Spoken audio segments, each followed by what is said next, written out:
주의 이름으로 사랑합니다.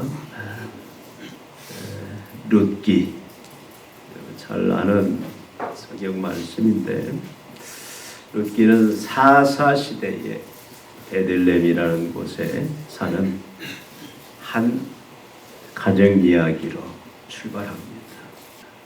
소소한 한 가정 이야기인데, 하나님이 축복하신 그 약속의 땅에 큰 흉년이 듭니다. 그러니까 성경이 말하는 흉년은 그냥 지나가는 흉년이 아니고 아주 극심한, 사람이 살 수 없는 그 지경까지 이르는 흉년들을 말합니다. 땅이 갈라지고 물이 마르고 양식이 사라져 갑니다. 여러분, 이스라엘은 하나님께서 특별히 아브라함을 선택해서 불러내시고 축복의 땅으로 주신 땅 아닙니까? 이 땅이 이제 하나님의 나라가 될 것이고 너는 복의 근원이 될 것이다. 축복의 땅으로 주셨어요. 젖과 꿀이 흐르던 약속의 땅이 이제는 흉년으로 말미암아 사람과 가축이 살 수 없는 그런 저주의 땅, 죽음의 땅으로 변해갑니다. 여러분, 베들레헴의 원래 그 뜻이 무슨 의미죠? 베들레헴? 떡집, 빵집. 베들레헴, 이곳은 항상 식량이 넘치고 떡집이라고 부를 만큼 그렇게 풍성한 곳인데, 여러분, 베들레헴의 떡집에 떡이 없어요. 양식이 떨어진 그런 아이러니한 현상에 들어가 버렸습니다. 이 장면 앞에서 우리는 한 가지 불편한 질문을 마주하게 돼요. 하나님을 향해서 하나님의 축복의 땅에, 하나님께서 분명히 그 땅을 축복의 땅으로 주셨고 그 땅에 머물 것을 말씀하셨는데 그 땅에 흉년이 들었어요. 또 하나님을 믿는 믿음의 가정이 어려움을 당합니다. 왜 이런 일이 일어나는가? 우리는 질문을 던질 수밖에 없습니다. 여러분, 이 순간 한 가정의 가장인 엘리멜렉은 이제 결단을 내려야 됩니다. 그래서 그가 내린 결단은 뭡니까?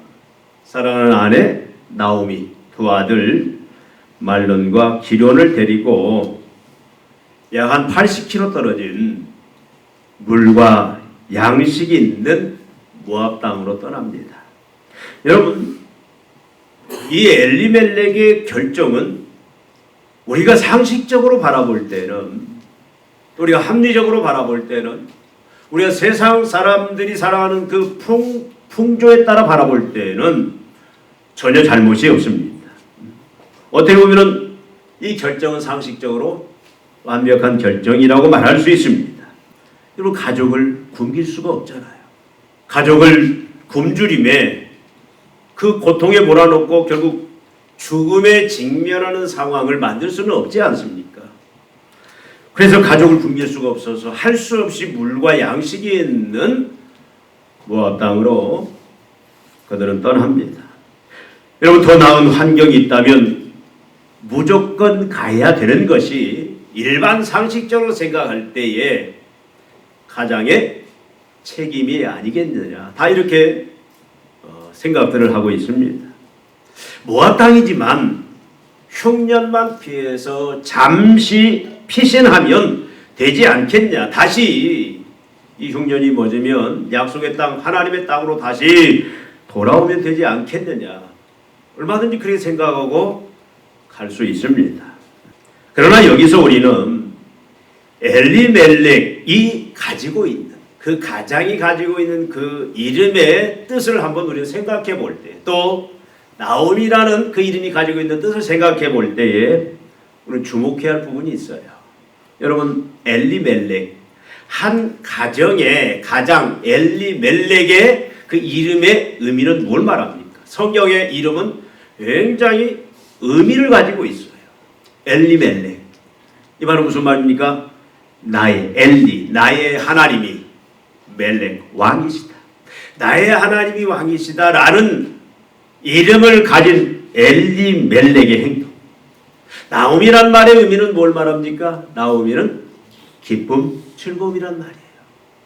여기 더 덧붙이자면 하나님이 나의 기쁨, 하나님이 나의 즐거움의 원천이다. 그런 의미로 부모들이 이렇게 살아라, 이런 믿음의 사람이 되라 기도하면서 지어준 아름다운 이름이다라고 우리 생각해 볼 수가 있습니다. 그런데 나의 하나님이 왕이시다라는 이름을 가진 그 엘리멜렉이 지금 한 행동은 과연 그의 이름과 합당하느냐라는 거예요. 부모님은 분명히 하나님 앞에서 나의 하나님이 나의 모든 인생의 왕입니다. 그 고백과 그 믿음 속에서 살아가라고 지어준 이름이고, 그 믿음 속에서 살아갈 때 가장 아름다운 인생, 빛나는 인생, 축복된 인생이 될 것을 내다보면서 지어준 이름이었어요. 그런데 엘리멜렉은 어떻게 합니까? 흉년 때문에 그가 선택을 하는데 왕이신 하나님께 묻지 않고 스스로 결정을 합니다. 어디에도 하나님 앞에 내가 뭐 땅으로 가야 됩니까? 물어본 적은 없어요. 물론 아내와 두 자녀와 상의를 했을지는 모르지만 왕이신 하나님 앞에 질문한 흔적을 우리는 찾아볼 수가 없습니다. 기쁨이라는 이름을 가진 아내를 데리고 참 기쁨의 근원인 하나님이 아니라 참 기쁨의 근원이 모압 땅이라고 생각하고 향했다라는 사실이에요. 여러분, 이것이 룻기가 조용히 던지는 첫 번째 경고입니다. 이름값대로 살지 못했다라는 거예요. 어떻게 보면 엘리멜렉이나 나오미의 부모님은 신앙이 아주 좋았던, 믿음이 좋은 사람 같아요. 얼마나 이름을 잘 지었습니까? 나의 하나님이 나의 왕이다. 여기에 영생이 있고 축복이 있는 것을 그들은 압니다. 하나님만이 나의 기쁨과 즐거움의 근원이다. 여러분, 이것보다 더 분명한 진리는 어디에 있습니까? 그런데 여러분, 이들의 믿음을 보면은, 이름은 그랬지만, 여러분, 이 사람들은 자식의 이름을 지을 때 어떻게 지었냐면, 큰아들은 말론이라고 했어요. 말론이라고. 큰아들의 이름을 말론이라고 지었다. 말론의 의미는 무슨 말이냐면 병약합니다. 허약함이에요. 기련의 이름은 뭐냐면 쇠약, 소멸이에요. 어떻게 자식 이름을 이렇게 지을 수 있냐 이 말이에요. 여러분, 자식 이름을 망할 놈이라고, 병들어 죽일 놈이라고 그렇게 지은 부모가 어디가 있냐고. 왜 이렇게 지었는지는 알지 못하지만 엘리멜렉과 나오미의 모든 이름은 아버지가 지어주는데 엘리멜렉의 그 이름과 같지 아니하는 그의 어떤 세계관이나 가치관을 우리는 여기서 찾아볼 수가 있습니다. 더 심각한 문제는 뭐냐면 이들이 간 모압이라는 나라는 어떤 나라입니까? 모압이라는 나라는 단순한 그냥 다른 나라가 아니에요. 우리가 잘 아는 것처럼 모압은 그모스라는 신을 섬깁니다. 제가 주보에 잘못해서 몰렉이라고 실었는데 몰렉은 암몬이 섬기는 신입니다. 모압은 그모스라는 신을 섬기는데 이들은 신 앞에 제사를 드리는데 자기 사랑하는 아들을 제물로 드리는 그런 종교를 가진 자들이에요. 실제 열왕기상에 이런 사건이 나와 있습니다. 이 모압은 이스라엘 백성들이 이제 가나안 땅을 들어가기 위해서 38년에 그 광야 방황을 마치고 그가 이제 요단강 위쪽으로 올라가고자 할 때에 모압이 반대를 했어요. 방해를 했습니다. 하나님이 하시고자 하는 구원의 역사를 반대하고 저주한 하나님의 대적과 같은 그런 민족이 바로 모압인데, 엘리멜렉은 흉년을 피해 하나님이 없는, 하나님을 대적하는, 하나님이 없는 가치관과 세계관과 인생관을 가진 그 나라 안으로 들어갔다 그 말씀이에요. 하나님이 없습니다. 하나님의 말씀이 없어요. 예배도 없어요. 오늘날 우리들의 가정의 모습은 어떠한가? 5월을 우리가 가정의 달로 지킵니다. 우리의 가정의 모습은 어떤가? 한국교회의 가정들의 모습은 어떤 모습인가? 여러분, 오늘도 수많은 믿음의 가정들이 잠깐만이라는 말과 함께 모함을 향해 가고 있다라는 사실을 우리는 많이 볼 수가 있습니다. 우리 인생에, 가정에 흉년이 안 들 수가 없어요. 여러 흉년이 예고 없이 찾아옵니다. 하나님을 경외하는, 하나님을 잘 섬기는 가정에도 흉년이 와요. 건강의 흉년, 물질의 흉년, 인간관계의 흉년, 많은 우리가 이 땅에서 겪는 흉년들이 몰려오는 데에 우리는 그럴 때마다 어떤 선택을 하고 있는지, 우리 방향이 무엇을 향하고 있는지. 여러분, 어떤 분은 이렇게 합니다. 나는 아이 때문에, 나는 자녀 때문에, 잠깐만. 직장 때문에, 사업장 때문에, 잠깐만. 건강 때문에, 내 이익 때문에, 잠깐만. 하나님이 섬기는 것을 조금 보류하겠습니다. 잠깐만 주의를 쉬겠습니다. 잠깐만 예배를 쉬겠습니다. 잠깐만 봉사를 쉬겠습니다. 그리고 사업이 안정되면, 가정이 안정이 되면, 건강해지면, 자녀의 문제가 해결이 되면 그때 다시 나는 하나님 앞에 하나님을 나의 왕으로 모시고 다시 헌신하겠습니다. 이 위기만 넘기면 하나님께 돌아오겠습니다. 이게 많은 사람들의 가정의 흉년을 만났을 때의 모습이 아닌가. 여러분의 모습은 어떻습니까? 여러분의 가정, 우리 가정의 모습은 어떤가? 여러분, 우리가 잘 아는 예화가 있습니다. 개구리를 처음에는 미지근한 물에 넣고 그리고 밑에서 불을 뗍니다. 처음에 개구리가 어때요? 따뜻하니까 그냥 편안하게 쉬는데 물의 온도가 높아갑니다. 근데 그 따뜻함에 즐기면서 잠깐만 하다가 어떻게 돼요? 나중에 삶아져 죽어버려요. 우리 인생도 마찬가지다, 그 말씀입니다. 이 위기만 넘기면 내가 하나님께 돌아가겠습니다. 우리가 상식적으로 합리적으로 생각해 볼 때에 여러분, 엘리멜렉의 선택이 보통 사람들이 하는 상식적이에요. 내 가족을 굶어 죽일 수 없잖아요. 그래서 물과 양식이 있는 곳으로 가야 하잖아요. 그것도 잠깐만. 다시 돌아오면 되지 않느냐? 여러분, 흉년은 누구에게나 옵니다. 예고 없이 와요. 모든 성도들이. 목사에게도 오고, 장로님들에게도 오고, 권사님들에게도 오고, 집사님들에게도 오고, 우리 모든 나름대로 어떻게 보면 주일학교 학생들에게도 오고 모든 하나님의 자녀들에게 예고 없이 흉년은 옵니다. 말씀드린 대로 어떤 사람은 건강의 흉년을 맞이할 수도 있어요. 물질의 흉년을 맞이할 수도 있습니다. 나를 괴롭히는 원수 같은 그런 인간관계에 흉년이 오늘 갑자기 우리의 가정의 문을 두드릴 때가 있다, 그 말이에요. 여러분, 그때 우리는 어떻게 합니까? 선택의 기로에 서게 돼요. 어디로 갈 거냐? 어디로 향할 거냐? 여러분, 지금까지 수없이 이 흉년 앞에서 이런 스스로의 질문과 선택과 결정을 해오면서 여러분들은 나와왔을 줄 압니다.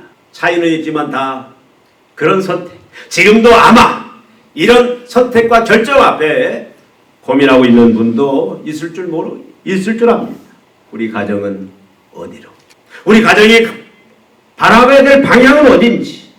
여러분, 이것은 어떻게 보면 우리가 믿음의 눈으로 바라보면은 이것은 하나님의 관점으로 볼 것인가? 아니면 사람의 관점으로 볼 것인가? 하나님 나라의 관점으로 볼 것인가? 세상 풍조의 관점으로 볼 것인가? 라는 문제입니다. 믿음으로 볼 거냐? 상식으로 볼 거냐? 하나님 나라의 세계관, 가치관, 인생관으로 볼 거냐? 아니면 보통 우리가 살아가는 세상, 세속의 인생관, 가치관, 물질관으로 볼 거냐? 우리는 선택을 해야 됩니다. 근데 여러분, 사사시대에 지금 엘레멜렉이라는 가정에 처한 비극이 무엇이었느냐라는 거예요. 여러분, 분명히 이 룻기 기자는 제일 앞에 뭐라고 시작하고 있습니까? 1절에 사사들이 치리하던 때에 그 땅에 흉년이 드니라. 왜 사사들이 통치하던 시대라고 말합니까? 여러분, 사사 시대의 특징이 뭐죠? 왕이 없으므로 각기 소견에 옳은 대로 행하였더라. 왕이 없으므로. 왜 왕이 없습니까? 하나님을 왕 삼는 것을, 하나님이 나의 왕이시다 분명한데 그걸 거부하고 하나님이 없다 하고 각기 소견에 옳은 대로 행하는 그 시대가 사사시대였어요. 무려 350년 동안 이 사사시대가 계속되었습니다. 여러분, 엘리멜렉의 선택은 그의 이름처럼 하나님을 왕으로 모신 자의 선택이 아니었어요. 문제는 그의 선택이 자신이 왕이 된 선택이었다는 겁니다. 선택과 결정이 하나님 왕으로 모신 자의 선택이 아니었다는 거예요. 결과는 어떠했습니까?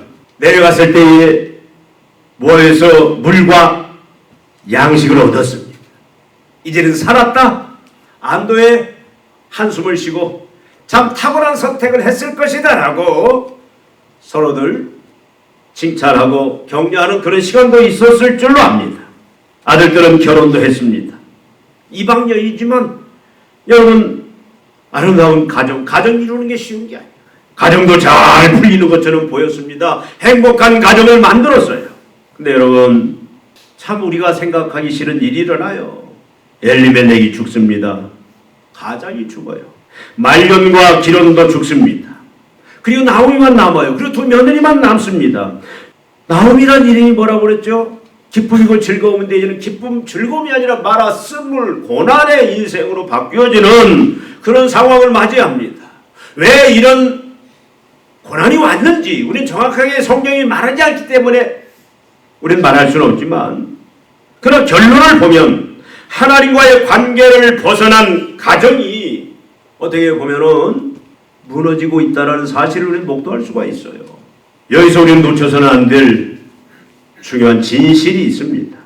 여러분, 성도들이 만나는 흉년은, 저도 만나고 여러분도 만나는 흉년은, 앞으로 여러분들이 만나게 될 흉년은, 성도들의 흉년은, 하나님을 왕으로 모신 자의 흉년은, 죽음의 흉년은 절대 아니다라는 거예요.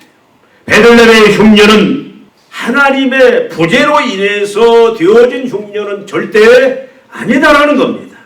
여러분, 오히려 하나님의 자녀들에게 오는 모든 흉년은 여러 경로를 통해서 올 수가 있어요. 그것이 나의 실수와 죄악으로 인해서 올 때도 있고, 아니면 나는 전혀 잘못이 없는데 의로움에도 불구하고 이유 없이 오는 그런 흉년도 있을 수 있습니다. 모든 흉년을 다 죄로 인한 흉년이라고 우리는 단정을 지으면 안 돼요. 무고하게 당하는 그런 흉년도 있을 수 있지만, 그러나 어떤 흉년이든 모든 하나님의 자녀들에게 오는 흉년은 죽음의 흉년은 아니에요. 결과적으로 볼 때 모든 흉년은 인정하든 인정하지 않든 그것을 우리는 뭐라고 표현하냐면, 다윗이 얘기한 것처럼 고난이 내게 유익이라, 변장된 축복이다라고 결론적으로 다 그걸 이겨낸 사람들이 공통적으로 말하는 그런 부분입니다. 흉년은 우리를 단련하기 위한 거예요. 흉년은 우리의 믿음을 어떻게 보면 테스트하고 그 믿음을 견고한 믿음으로 세우기 위한 하나님의 간섭이다. 우리 이렇게 말할 수 있습니다. 여러분, 흉년은 상황과 환경 너머에 계신 하나님을 붙들게 하고자 하는 하나님의 세밀한 간섭이다. 결국 흉년을 통해서 하나님과 더 깊은 관계로 들어가게 된다, 그 말씀이에요. 예수님은 이것을 이렇게 말씀합니다. 우리 잘 아는 것처럼 요한복음 17장 3절에 영생은 곧 유일하신 참 하나님과 그의 보내신 자 예수 그리스도를 아는 것이니라. 영생이 뭐라고요? 영생, 하나님의 생명, 예수의 생명, 부족함이 없고 문제가 없는, 항상 넘치는 풍성한, 또 모든 것이 참 충만한 그런 하나님이 주시는 그 생명은, 그 영생은 뭐라고 말씀하냐면 유일하신 참 하나님과 그가 보내신 자 예수 그리스도를 아는 것이다. 아는 게 뭐예요? 하나님과의 관계가 깊어진다, 그 말이에요. 냉랭한 관계가 아니고 생소한 관계가 아니고, 시간이 지날수록 도대체 저분이 누구인지 모르고, 시간이 지날수록 나와도 관계가 멀어지는 그런 관계가 아니라 하나님을 깊이 알고 경험하고 체험하고 그래서 하나님에 대해서 자신 있게 이제는 간증으로 말할 수 있는 그런 그 알을 말합니다. 하나님은 이걸 주기를 원하시는 거예요. 여러분 잘 아는 것처럼 욥의 고난 잘 아시죠? 욥이 예기치 아니하고 예기치 아니하는 모든 그런 고난을 그냥 순간에 당해버려요. 모든 재산을 잃습니다. 11배를 다 잃습니다. 몸은 죽을 병에 걸림, 몸은 이제 치료될 수 없는 참 고통스러운 병에 걸려요. 근데 욥이 최종적으로 마지막 어떤 하나님 앞에 고백을 하냐면 하나님이 욥을 어떤 결론에 어떤 고백에 어떤 믿음에 이르게 하셨는지를 우리는 알 수 있는데 최종적으로 욥이 뭐라고 말하냐면 욥이 여호와께 대답하여 이르되 주께서는 못하실 일이 없사오며 무슨 계획이든지 못 이루실 일이 없는 줄 아오니 무지한 말로 이치를 가리는 자가 누구니까 나는 깨닫지 못한 일을 말하였고 스스로 알 수 없고 헤아리기도 어려운 일을 말하였나이다. 그러나 이제 내가 말하겠사오니 주는 들으시고 내가 주께 묻겠사오니 주여 내게 알게 하옵소서.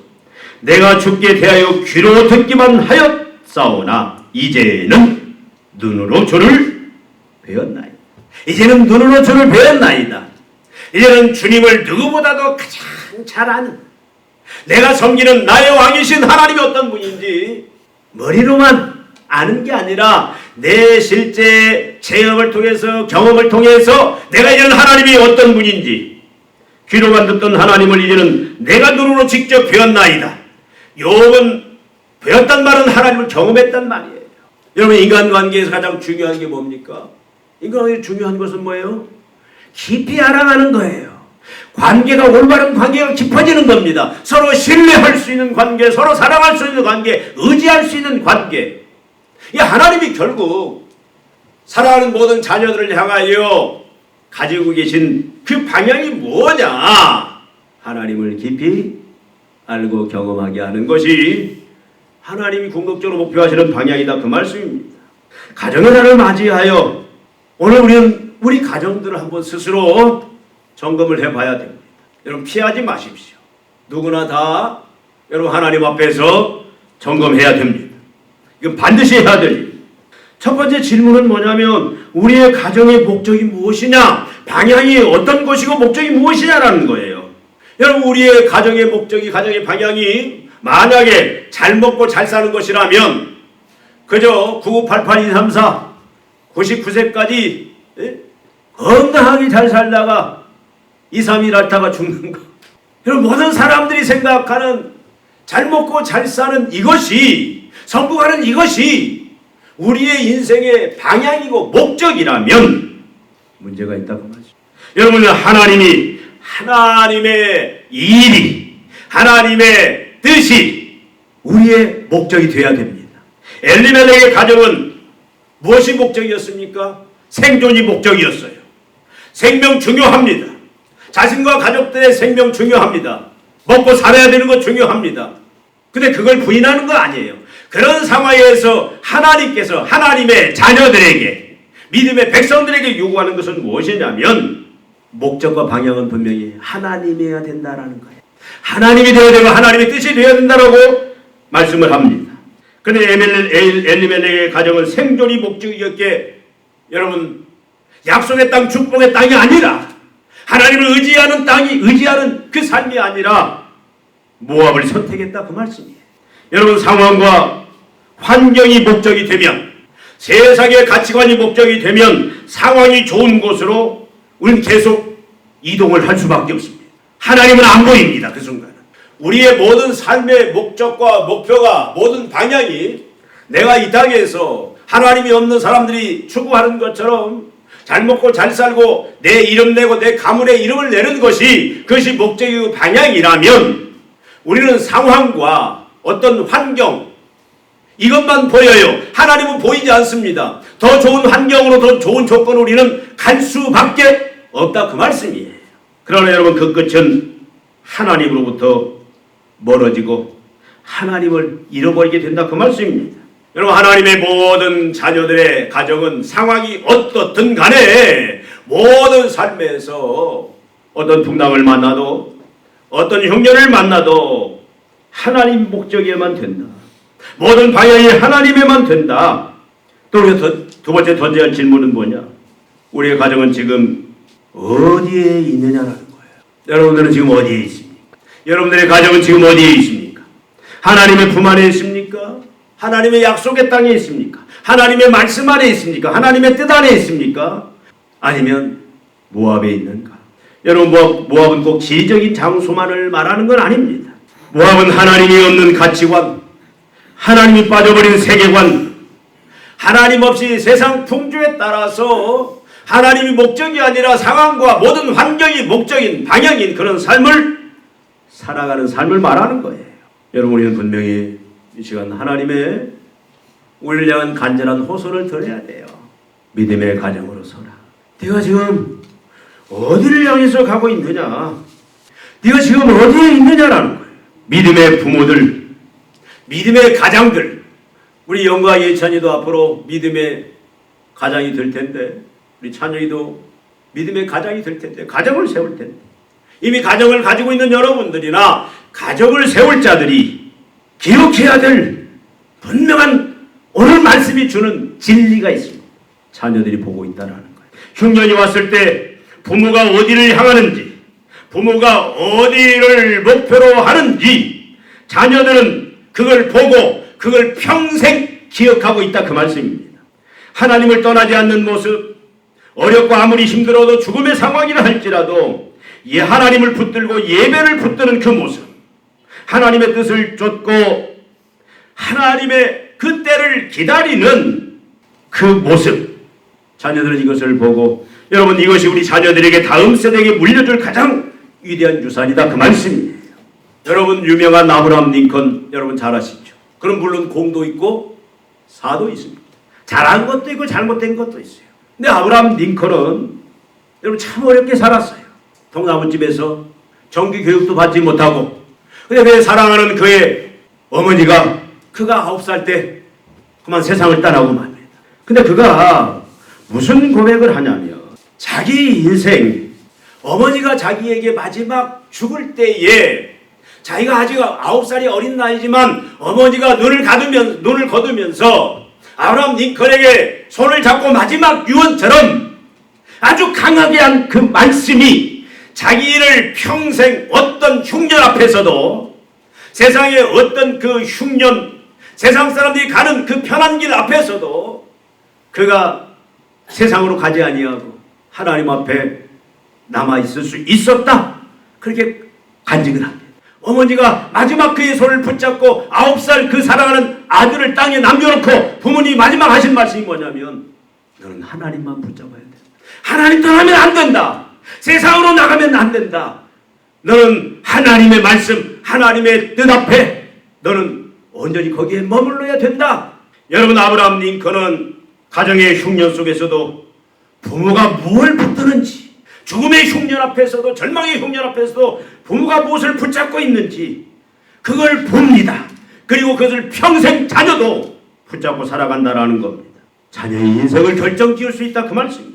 흉년은 누구에게나 와요. 여러분도 많은 흉년을 겪었을 줄로 압니다. 앞으로 우리에게 흉년이 안 온다고 보장할 수가 없어요. 왜냐하면 하나님께서는 사랑하는 자를 더 강하게 강하게 키웁니다. 하나님 목적하시는 바는 우리가 이 땅에서 얼마나 잘 먹고 잘 살고 이 땅에서 이름을 내고 가문의 이름을 내고 그렇게 살아가는 것, 그것이 하나님의 주된 목적이 아니에요. 우리가 얼마나 하나님을 잘 알고 하나님의 계획과 뜻을 알고 모든 것이 하나님이 우리의 목적이고, 그래서 어떻게든지 우리가 하나님의 그 뜻 안에서 하나님을 경험하고 참으로 하나님을 이제는 귀로만 듣는 것이 아니라 직접 붙들고 하나님을 경험하고 그 하나님을 세상에 증거하는 그런 삶, 그 영생을 누리는, 그것이 하나님께서 저와 여러분을 가지고 계신, 모두를 향하여 가지고 계신 하나님의 궁극적인 목적이고 방향이다, 그 말씀입니다. 하나님을 왕으로 모신 가정, 엘리멜렉의 일처럼 나의 하나님이 나의 왕입니다. 내 인생을 책임지십니다. 하나님 안에서만 진정한 기쁨과 즐거움이 있습니다. 여러분, 이 믿음을 가진 자들에게는 어떤 흉년이 와도 어떤 흉년이 몰아쳐도 그것은 끝이 아니에요. 그것은 더 깊은 축복으로 들어가는 축복의 문이다라는 사실을 우리는 잊으면 안 됩니다. 우리는 절대 하나님을 떠나면 안 됩니다. 하나님과의 관계를 앞에서 말씀드린 잠시라도 상식적으로 합리적으로 사람 앞에서는 세상 풍조에서는 분명히 합당한 이유가 된다 할지라도 잠시라도 만약에 하나님을 떠나버리고 하나님 목적이 아니고 그래서 하나님을 잃어버리면 환경과 조건을 따라서 우리가 나아간다라면 여러분 그것은 우리를 영원히 하나님과 멀어지는 길로 인도해버리고 맙니다. 잠시도 안 됩니다. 잠시의 유혹에 빠지면 안 돼요. 하나님과의 관계를 잠시라도 내려두지 마십시오. 하나님을 목적으로 하는 것을 하나님의 뜻을 하나님의 관점을 내 방향으로 삼는 것을 여러분 잠깐이라도 여러분 내려놓으면 절대 안 됩니다. 우리의 가정의 이름이 여러분들의 이름이 우리 자녀들의 이름이 이제부터는 엘리멜렉이 돼야 돼요. 나오미가 돼야 됩니다. 나의 하나님이 왕이고 나의 하나님만이 기쁨과 즐거움의 근원입니다. 그래서 나는 어떤 흉년이 와도 나의 왕 하나님을 떠나지 않겠습니다. 하나님이 피난처고 하나님이 방패고 하나님이 축복의 근원인데 내가 어디를 가오리까? 세상으로 보면 잠시 잘 모든 것이 해결되는 것처럼 보이지만 그것은 개구리를 끓는 물에 영원히 삶아버리는 죽음에 이르게 할 수도 있다 그 말씀이에요. 우리는 많이 봅니다. 잠시 세상으로 향했다가 영원히 돌아오지 못하고 완전히 세상의 세속에 파묻혀버리는 하나님을 떠나버린 그런 인생들 많이 와요. 우리의 가정이 우리의 이름이 이제는 엘리멜렉이 돼야 돼요. 나오미가 돼야 됩니다. 하나님이 나의 왕이고 나의 하나님이 기쁨이십니다. 조나단 에드워즈라는 사람 여러분 잘 알 거예요. 18세기 미국의 위대한 신학자고 목사인 조나단 에드워즈. 그는 철저히 하나님 중심의 가정을 세웠어요. 자녀들에게 후손들에게 하나님이 중심이고 모든 목적이 하나님이고 어떤 풍랑이 와도 어떤 흉년이 와도 절대 하나님 떠나지 아니하고 환경과 조건을 찾아가지 아니하고 타협하지 아니하고 끝까지 하나님 안에 머물면서 죽음의 길이랄지라도 하나님을 의지하는 그런 믿음을 친히 보여주면서 그런 가정을 세웠습니다. 나중에 누가 조사해 봤어요. 그런데 그의 우선 1400명을 추적해서 연구를 이뤄봤는데 그 결과는 아주 놀라웠습니다. 여러분도 한번 들어봤을 거예요. 대학 총장이 13명, 대학 교수가 65명, 의사가 60명, 목사가 100명, 상원 의원과 부통령까지 배출했습니다. 그런데 반면에 같은 시대에 하나님을 떠나 잠시 편리를 위해서 세상으로 나아갔던 방탕하게 살았던 막스 주크라는 사람이 있어요. 그의 후손을 또 똑같이 1200명을 추적해 봤더니 범죄자, 알코올 중독자, 사회적 문제아들로 줄을 이었다라는 거예요. 한 세대의 선택이 수백 년의 역사를 만들었습니다. 오늘 우리의 가정이 어디에 있는지, 어디에 서 있는지 우리는 다시 한번 확인해 봐야 됩니다. 우리 오늘 결심하십시다. 가정의 날 중요한 게 아니에요. 절기를 지키는 게 중요한 게 아니라 내가 하나님 앞에서 어떤 자가 될 것인지. 우리는 어떤 흉년이 와도 어떤 고난이 와도 우리는 잠시 그 환난을 피하고 풍랑을 피하고 흉년을 피하고 잠시 그래서 하나님이 없는 하나님 잠시 쉬겠습니다. 잠시 중단하겠습니다. 세상 풍조에 따라갈 때가 많지만 여러분 결심하십시오. 우리는 절대 그 길은 가지 않겠다. 어떤 난이 와도 하나님 목적이고 하나님만 따라가겠다. 그래서 여러분 그럴 때 하나님께서 많은 믿음의 인물들에게 주신 하나님 나의 피난처였다. 하나님 나의 방패였다. 하나님이 나의 승리자였다. 여러분 환경과 장소가 중요한 것이 아니라 하나님 안에 머물러 있는 그것이 풍년이고 그것이 축복임을 다시 한번 기억하고 우리의 가정이 참으로 하나님을 쫓아가는 엘리멜렉 나오미의 이름을 갖는 여러분 가정 되기를 주님의 이름으로 축원드립니다. 기도하시겠습니다. 하나님 아버지 우리의 가정의 날을 맞이하여 하나님 우리가 흉년을 만날 때에 어려움을 만날 때에 어떤 태도를 어떤 선택과 결정을 해야 할지 잘 아는 말씀이지만 저희들이 살펴봅니다. 우리는 성령의 은혜로 말미암아 하나님께 받은 은혜로 말미암아 어떤 흉년이 와도 하나님 아버지, 우리는 하나님이 우리의 목적이 되기를 원합니다. 하나님의 말씀이, 하나님의 뜻이 우리의 방향이 되기를 원합니다. 하나님 안에 머물면서 하나님을 참으로 죽음 가운데서도 의지하고 순종할 수 있는 그런 믿음의 가정, 믿음의 종들 되게 하여 주시사 하나님께서 그 환난 풍파에서 책임져 주시고 먹여주시고 입혀주시고 하나님께서 우리의 왕되심을 실제 날마다 경험하고 체험하고 간증하는 그런 복된 자리까지 나아가는 믿음의 종들로 우리를 만들어 주시옵소서. 이 믿음 가운데 저희들을 세워 주시옵소서. 예수님의 이름으로 기도하옵나이다. 아멘.